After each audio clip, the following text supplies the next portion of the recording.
Tashpuhto ikoro da itioto kadisto wamshabahto.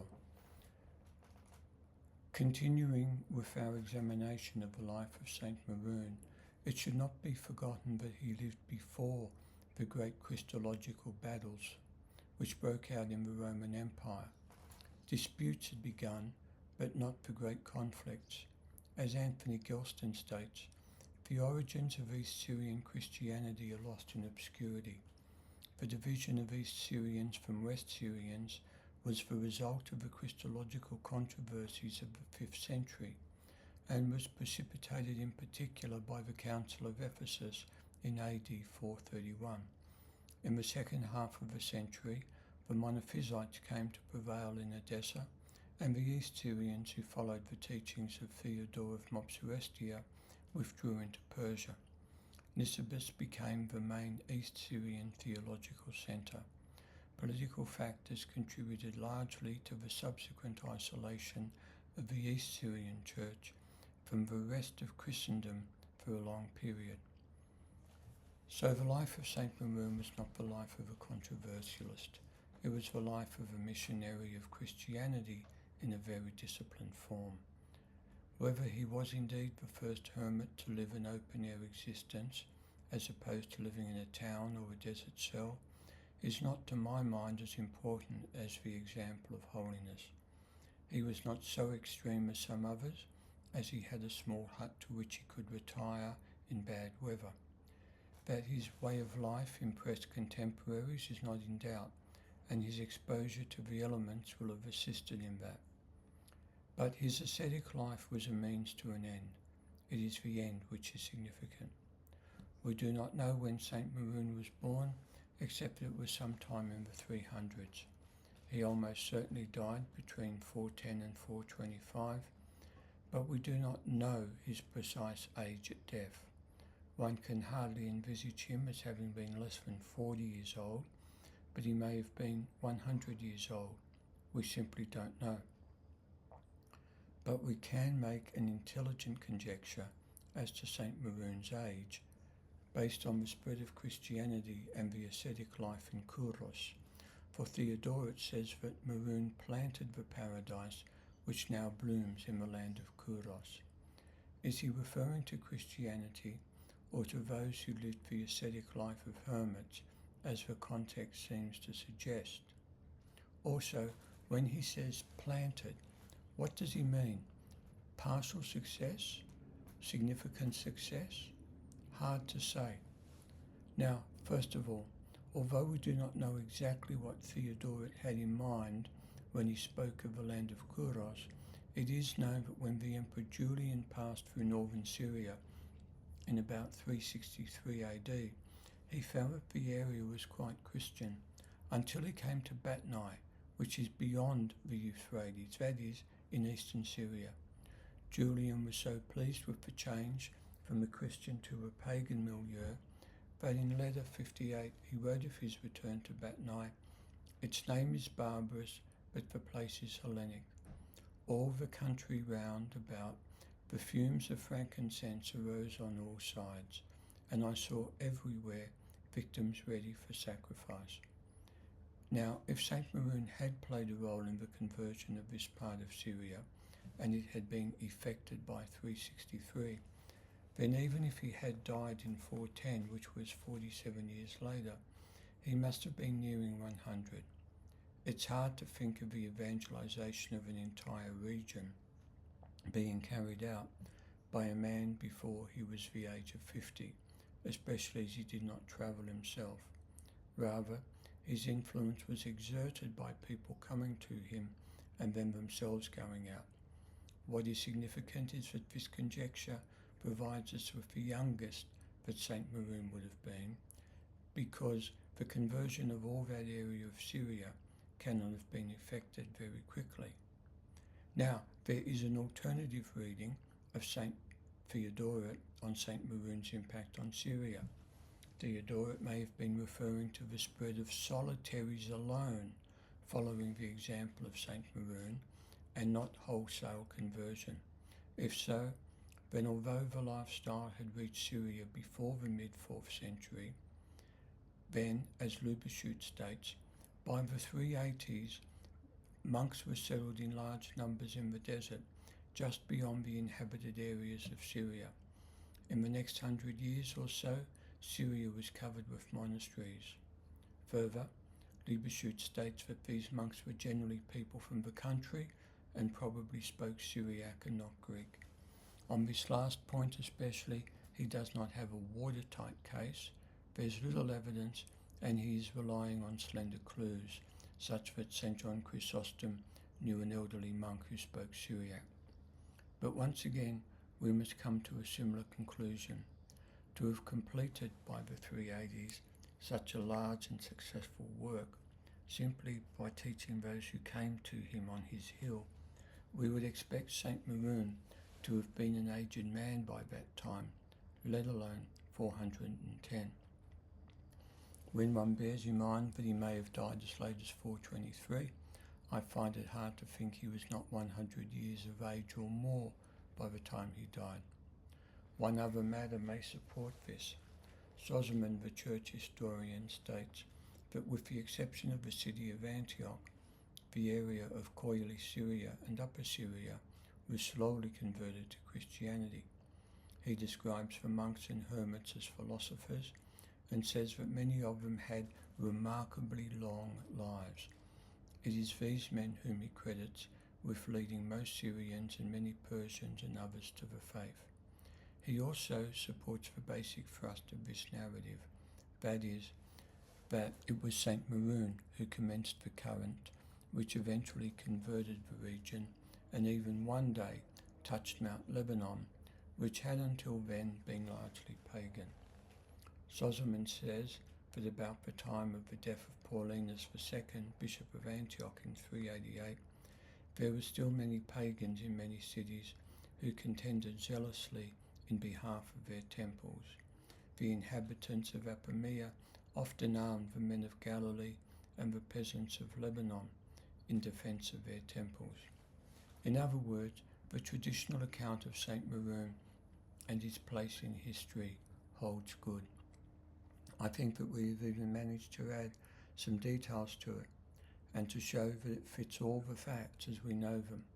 I only wish we had more facts. So St Maroun appears in history as a hermit, teaching in the mountains of what is now Syria until his death.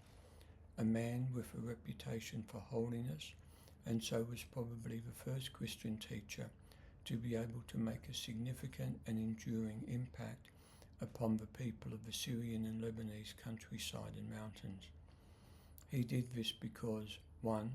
From his friendship with St John Chrysostom, who wrote to him in Greek, we can infer that he possessed the richness of Greek Christianity, but also that he naturally expressed it in the Aramaic language of these people. And second, his example was such that he inspired young people of the region to follow him into the religious life. And third, his life and the lives of his religious disciples demonstrated to the lay people the power of Christianity. The critical fact about St Maroun is that he lived as a hermit, and he died atop a hill in Syria, possibly at Kaluta, although Amar thinks that he lived in the Orontes Valley. St Maroun was the first hermit known to have spent his days in the open air. He chose a site which had been a place of pagan worship. It included a temple, although Theodoret's text is suggestive that not only the temple but perhaps the entire hilltop had been sacred. The polytheists are known to have had sacred groves, trees, fish ponds and stones. There was often, if not always, a temple nearby.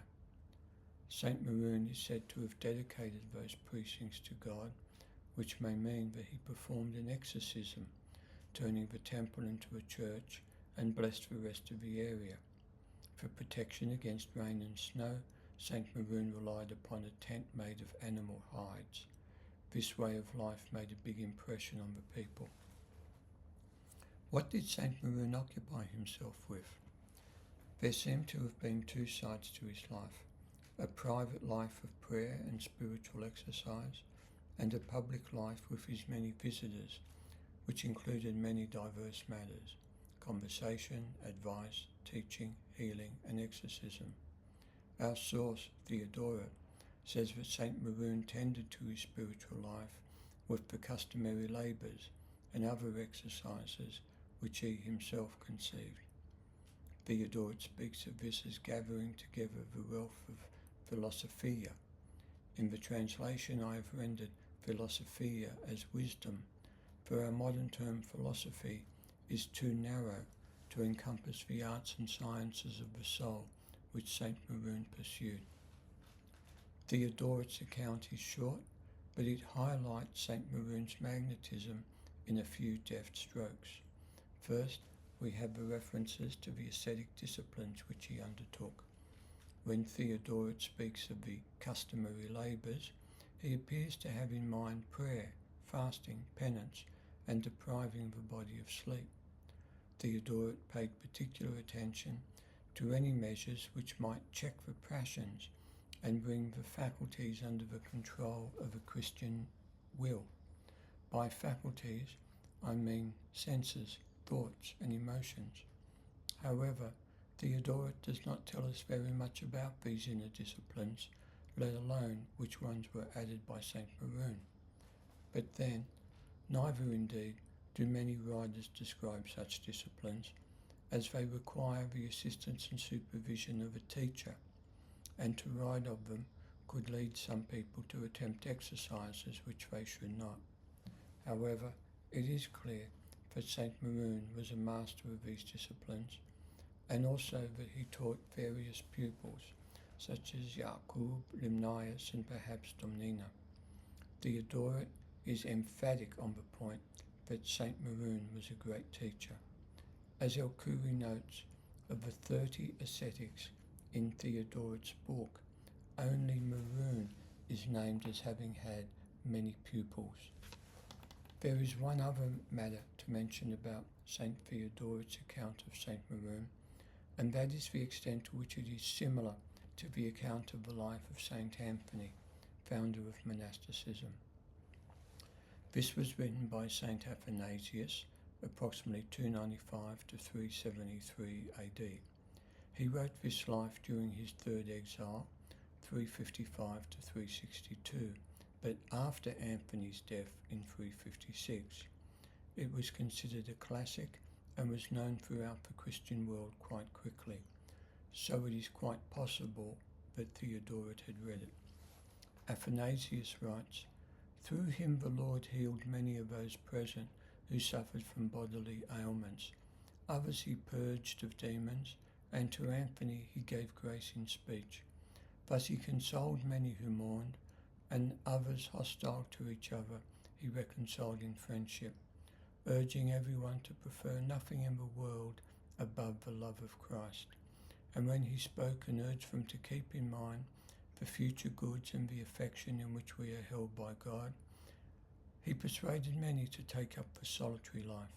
And from then on, there were monasteries in the mountains, and the desert was made a city by monks who left their own people and registered themselves for the citizenship of the heavens.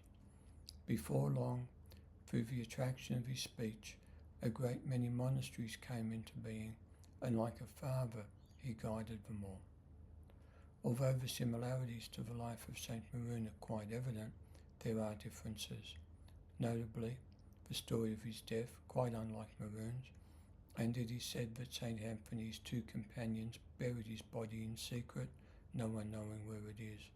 So Theodoret does not blindly copy this earlier life, but even where he may be copying it, it does not necessarily mean that he was making up what he wrote about St Maroun. It seems to me that it may have been because he believed St Maroun to have been a founder of monasticism in Syria that he used themes from the life of the founder of monasticism in Egypt to express them. Further, it may be that the very same gifts would be present in the men who were so prominent in the establishment and spread of monasticism in their lands. So I think we can treat this as decent evidence that St Maroun was in fact the founder of Christianity in northwest Syria. Glory be to the Father, and to the Son, and to the Holy Spirit, now and forever. Amen.